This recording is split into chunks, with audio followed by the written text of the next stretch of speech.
চলুন আগে ভিডিওটি দেখে নেই।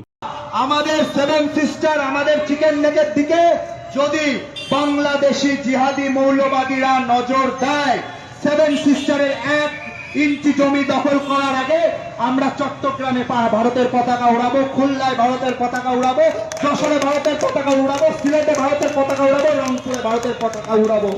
বাংলাদেশকে গাজাপট্টি বানিয়ে দেব। বাংলাদেশ বলে আর কোনো দেশ থাকবে না।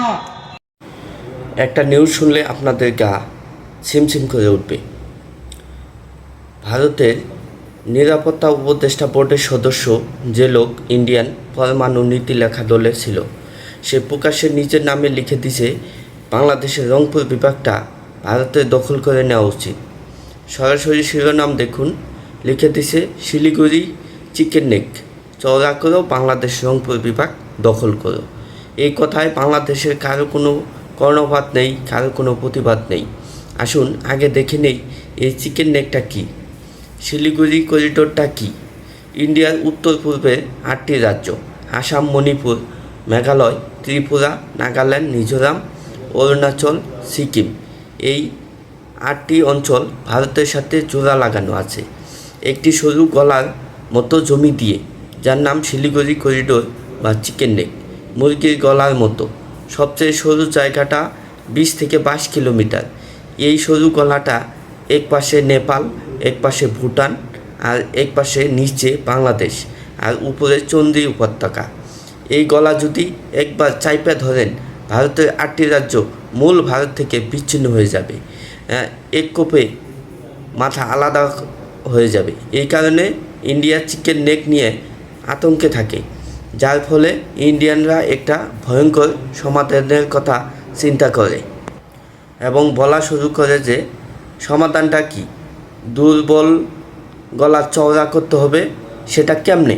বাংলাদেশের জমি কাইটে নিয়ে প্রথমে যার কথা বলা হয়েছিল ভারত কর্নাড, যিনি নয়াদিল্লির সেন্টার ফর পলিসি রিসোর্সের সিনিয়র অফিসার এবং ইন্ডিয়ার প্রথম জাতীয় নিরাপত্তা উপদেষ্টা বোর্ডের সদস্য, পরমাণু নীতি লেখা দলের সদস্য, এই লোক লিখছে ইন্ডিয়ার উচিত সাময়িকভাবে বাংলাদেশের রংপুর বিভাগটা ছিনিয়ে নেওয়া আর সীমান্তটা সোজা করে ফেলা, বালুরঘাট গাইবান্ধা রেখা বরাবর।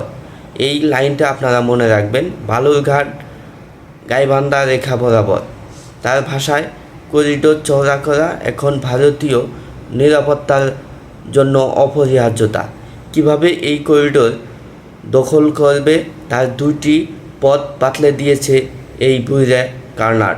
প্রথম পথ হচ্ছে ভদ্রভাবে কিনে নেওয়া। প্রথম পথ সে বাতলায় দিচ্ছে, সেটা হচ্ছে ভদ্রভাবে কিনে নেওয়া। ভারত ঢাকাকে প্রস্তাব দিবে 16,000 বর্গ কিলোমিটারের রংপুর বিভাগটা থেকে $20 মিলিয়ন কিনে নিবে, 10 থেকে $20 মিলিয়ন। বাংলাদেশের অনেক টাকা ঋণ, এই টাকা দিয়ে ঋণের বোঝা কমবে।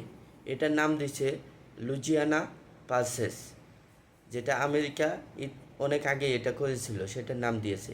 এতে যদি ঢাকা রাজি না হয়, তাহলে দ্বিতীয় পথ সামরিক অভিযান, যুদ্ধ করে কাজে নেওয়া। সে আরও বলতেছে রংপুর বিভাগ মানুষের রংপুর বিভাগে মানুষ থাকে 1,80,00,000। এই লোকগুলোকে সামরিক অভিযানের অংশ হিসেবে বাংলাদেশের ভেতরে ঠেলে দেওয়া। আরও বলতেছে জনসংখ্যা বিনিময়, বাংলাদেশের 1,30,00,000 যে হিন্দু আছে তাদের আর রংপুরের মুসলমানদের অদল বদল করা, মানে বাংলাদেশ হয়ে যাবে মুসলমানদের দেশ, আর রংপুর হয়ে যাবে পুরোপুরি হিন্দুর দেশ। বুঝছেন বিষয়টা? একজন সাবেক জাতীয় নিরাপত্তা উপদেষ্টা বোর্ডের সদস্যের কথাটা কি একটা স্বাধীন দেশকে জোর করে দখল আর কোটি কোটি লোককে উৎখাত করার কথা কইতাছে। ইন্ডিয়া এই আলাপ অনেক আগে থেকেই কইতাছে। 2024 সালের 9 ডিসেম্বর, তারিখটা মনে রাখবেন, 2024 সালের 9 ডিসেম্বর এই দিন ইন্ডিয়ার পররাষ্ট্র সচিব বিক্রম মিসরি ঢাকায় ওয়াকারুজ্জামান সাহেবের সাথে মিটিং করে গিয়েছিল। ওই দিনে ভারতের জগন্নাথ একটা লেখা ছাপায় শিরোনাম হলো বাংলাদেশ হিন্দুদের জন্য কোনো ভারতের দ্বিজাতি তত্ত্ব সমাধানের মনোযোগ দেওয়া উচিত। শিরোনামটা যদি আমি আবার বলি, শিরোনামে লেখা আছে যে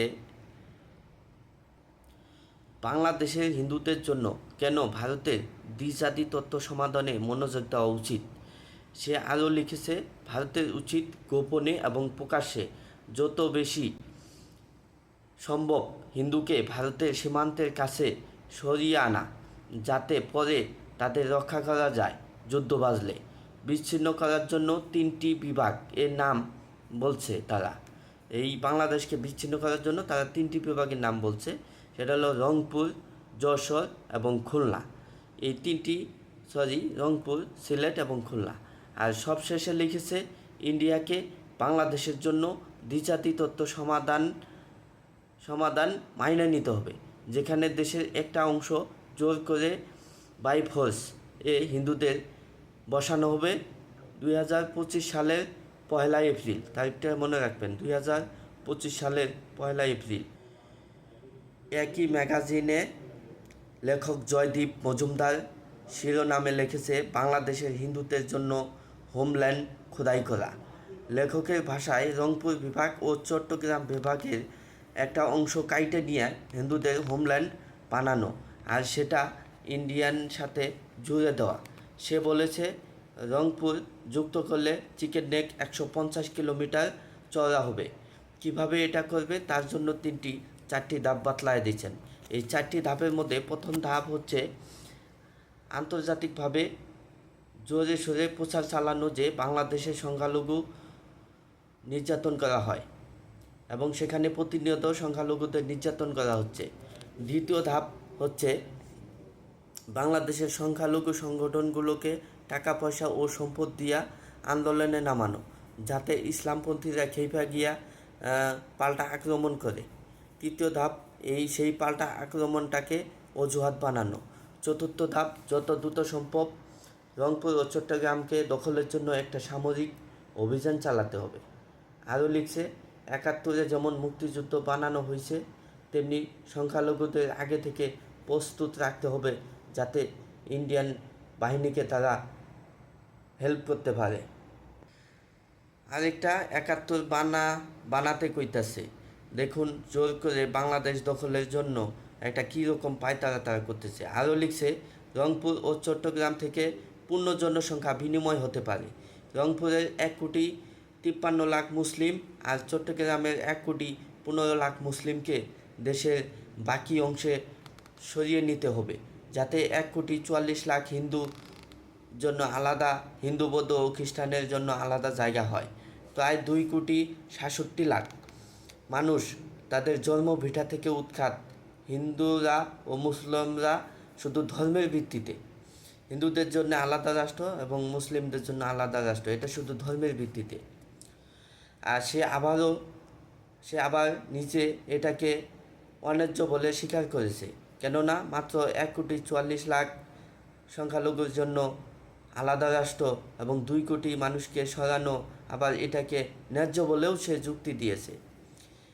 সেই যুক্তির মধ্যে কি, এটা আবার আন্তর্জাতিক আইনে নাম আছে। তো এটা যদি আপনি আন্তর্জাতিক আইনে যান, সেখানে নাম আছে জাতিগত নিধন। একটা ভূখণ্ড থেকে একটা ধর্মের মানুষকে জোর করে সরানো, এটা হলো জাতিগত নিধন।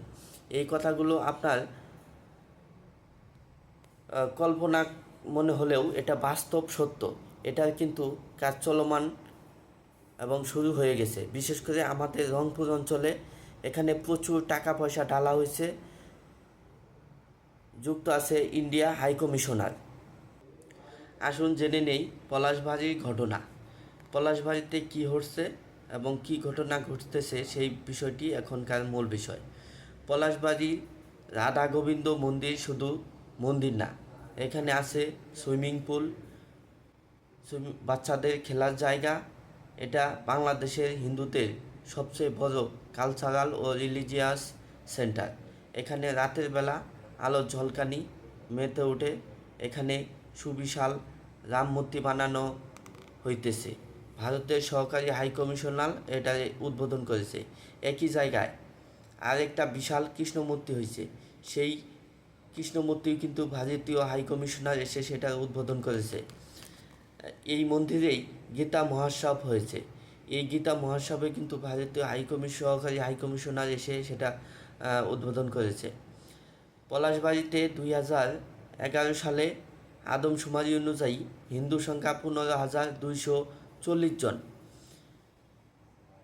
এবং সেই উপজেলায় মোট জনসংখ্যা ছিল 2,44,792 জন। মুসলিমের সংখ্যা 2,29,030 জন। হিন্দু জনসংখ্যা মোট জনসংখ্যার 6.4% এবং মুসলিম জনসংখ্যা 92.4%। বাংলাদেশের মধ্যে সবচেয়ে কম হিন্দু এই উপজেলায়।